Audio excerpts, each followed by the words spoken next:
a bit this morning. So, Mr. Pearce Robinson, good morning and welcome to you. Morning, Kandace, and good morning, Tobago.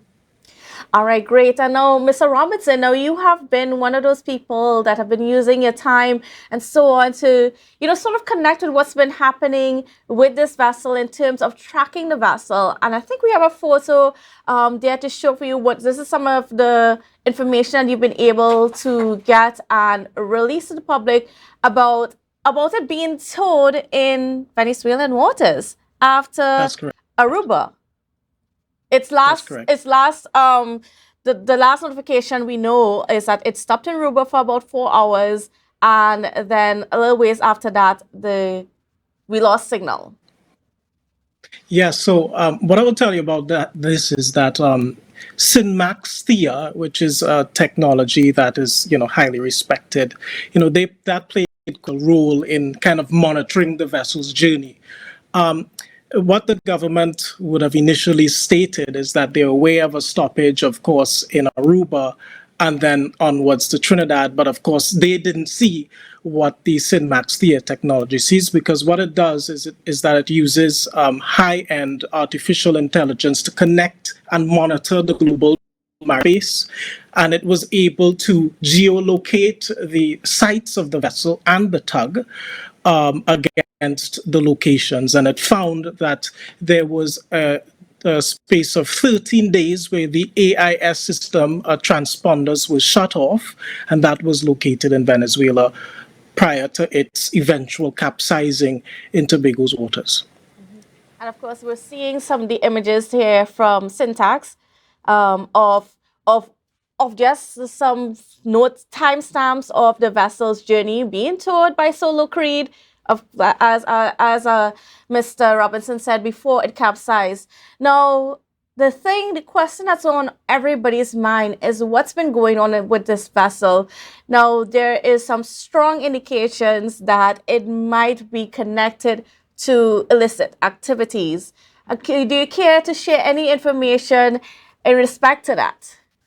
I mean, look, I will tell you, if indeed it is proven, I saw a report coming out of Tobago last evening that some packets were found, and folks are still trying to decipher if it came from the vessel or whatnot. If indeed it is proven that this packet of a white substance is cocaine, and if indeed it did come from the vessel, Gulf Stream, there's a number of things that we now need to consider. I want to take you to the fact that the former Minister of Petroleum, Tariq El Aissami, who was the Minister of Petroleum in Venezuela and the former Vice President, he is actually charged under the Foreign Narcotics Kingpin Designation Act for International Narcotics Trafficking and Money Laundering, along with 14 other current and former Venezuelan officials, right?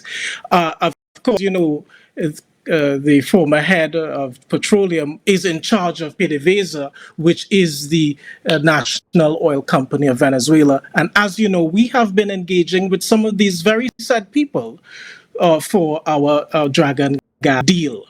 So, if indeed it does turn out that, let us hypothetically say, that there were drugs that were involved in that vessel, there's a number of things that we have to ask ourselves. Now, I've seen a number of people say, well, how come it's only emerged, 2 weeks later when this has, well, if you can imagine that if drugs are in a vessel and it capsizes, it's turned on its back, right? I suppose you have to wait until the thing spills out and then see what else comes out after it, right? So these are things that we have to consider when we're examining this issue. But what it does is that it raises concerns about the, interactions, of course, amidst some of the nations that have been coming out of Venezuela from the fake things and so on. And I want to make another point as well, just before I continue. This information, has been highlighted in the international community about Venezuela's involvement in some sort of covert operation with this vessel, but yet it appears that our government has been unaware of this or unwilling to pay attention to some of the surveillance that is taking place outside of the country, which really requires some insight. Certainly. And a lot of people are not quite aware, but we're kind of situated physically in the middle of Mhm. a serious black market trade of fuel. And of course, Yes. it involves a lot of countries that have sanctions, which include Venezuela and Russia and so on.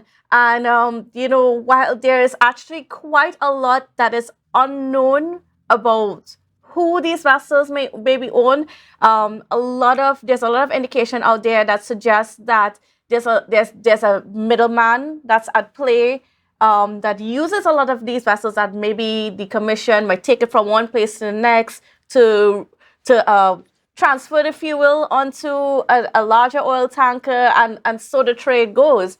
What is your information telling you? Well, look, we are a major transshipment point for drugs and other illicit activities. That's just a fact. But what we're still unable to do at this point in time is identify exactly who belongs to the vessel, because the vessel's owners. Because what I did yesterday is with my colleagues at tankertrackers.com, who have worked very diligently in getting some of the information out there. They're still looking and trying to track down the owners of this tugboat. Now, prior to coming on the show, an article today by Nairi Alfonso. She seems to have some insight into the vessel being owned by Guyana. I can't give any credence to that. But in her article, she suggests that, it's known as a coolie boy, and it is flagged by right? She suggests in her article today that it is owned by Ghana, and it was not oil but refined products. Now, I've been saying that from very early on that this was heavy fuel oil, so not sort of crude oil, but heavy fuel oil, which is refined products like from petroleum to heavier things. It can be light to dense, right? And so, this just further, I can't speak to the Guyana ownership, because as far as the data that I have seen, the vessel was en route to St. Vincent and the Grenadines, right, where I believe there would have been a transfer of some kind. But again, when people turn off their transponders, we really never know where they're headed. Yes, and certainly really interesting things that are unfolding about this. But it also comes back down even to our government's role in all of this, and as to why it seems as though this information is coming from external sources as opposed to our own government, and why is it taking so long? Well, I think that is a very good question. It's a question that I've been asking myself. And in fact, I wanted to address a particular statement from the Minister of Energy a few days ago, where he said, over 300 and something vessels harbor the same name, right? And I thought, and so it's difficult to sort of track people down. And I thought that that was quite an interesting thing, because if we're talking about the same vessel, these vessels have a unique registration number, right? Just like I suppose cars will have a chassis number. It's similar with the tallest tanker to the smallest fishing boat. They have registration numbers. So for someone in the Ministry of Energy to make such a statement was quite, alarming, and perhaps suggests that the minister needs to, reassess his understandings of the protocols, the marine protocols, because that was misguided and certainly misrepresentative of the facts at hand. Now, in addition to that, we also have the fact that the only time we heard from the Minister of National Security in regards to this matter was on that press release that came out a few days ago, when they identified that the vessel was indeed being pulled by the tugboat named Solo Creed. And that vessel also, as we've been able to find out, it's carrying a Tanzanian flag but has two other names. Yes, yes. Well, the vessel has multiple names. The vessel known as Ranger, uh, Margie V, Solo Creed. So I wouldn't be surprised if they've harboring other names as well, as Nairi Alfonso in her article today suggests, That is a common practice typically when you're changing ownership and so on, but then also covertly it is used to sort of mask, your operations on the high seas, as it were. And one of the things with heavy fuel oil, as I pointed out in my live yesterday, is that typically often it is used for a lot of illegal bunkering.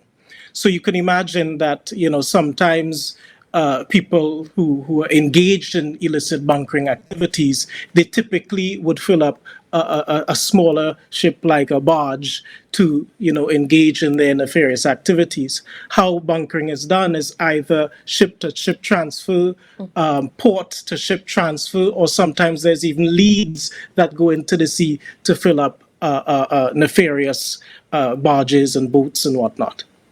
Yes, and I mean, we certainly it's certainly an indication of this whole situation is an indication or a little look into what's going on with that underworld right now, that we are unfortunately in the middle of. And, Mhm. do you think that we would really be able to identify the owners, given how deep this web is out there? Well, let me put it this way. If it is as nefarious as we believe it is, nefarious actors would not necessarily want to be caught, right? And it obviously makes quite a lot of sense that the data that we are deciphering from these vessels is not really forthcoming, because when I look online and look at the registration details as generic information like America, Panama, we're not actually seeing any identifiable information associated with any individual per se. And that makes sense if you have every intention of engaging in nefarious activities. And I suppose one of the things that I found quite alarming is that we haven't yet moved into tier three at no point in time, actually. And we should have really done that on day one, right? To sort of arrest this issue, get the sort of international help that is required, but that wasn't done. However, notwithstanding that, I must commend the people of Tobago and all of the folks that have been involved in the cleanup, because it's been a good job so far. Though it's kind of challenging when things are still coming. One of the things I wanted to point out, because it's been on my mind, is all those fisher folk who have been impacted. We have to imagine that this is their livelihoods, right?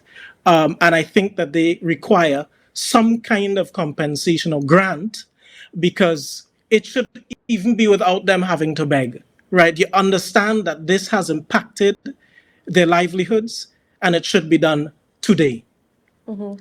And you have to mention that it's our Chief Secretary Fali Augustine, had made a lot of statements of wanting to elevate this to a tier three level, but there seems to be a reluctance from central government about having that international help.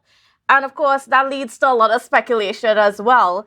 And while we are dealing with this matter, it also, opens up a whole bigger question, in the sense that while this illegal oil trade, for want of a better word, it continues to happen. While the majority of us are just very much unaware of what's happening out on our seas, the Caribbean is vulnerable.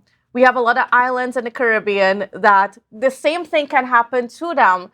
And then what next for them? This has the potential to decimate economies and nobody Correct. to be able to pay for it.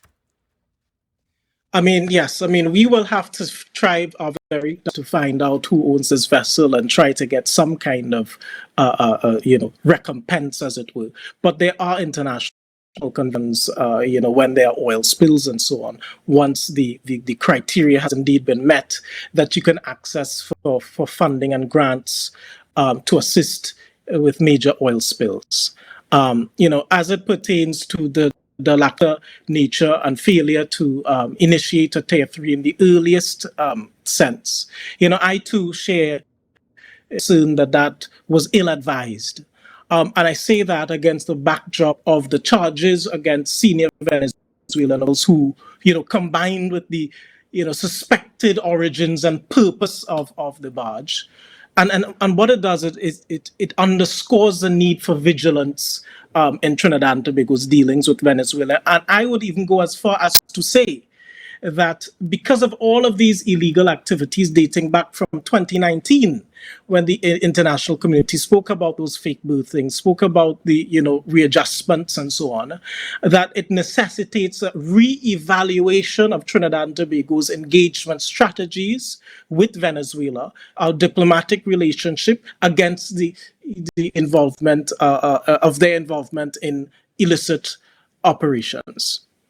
All right. Well, I mean, certainly a whole lot that's happening out there. There's a whole lot of questions that we have, and we're going to continue having these questions until more information comes to light. But I want to thank you so much, Mr. Robinson, for being on with us and for sharing some of the knowledge that you have been gathering over the past few days and last couple of weeks, I would say. So thank you again.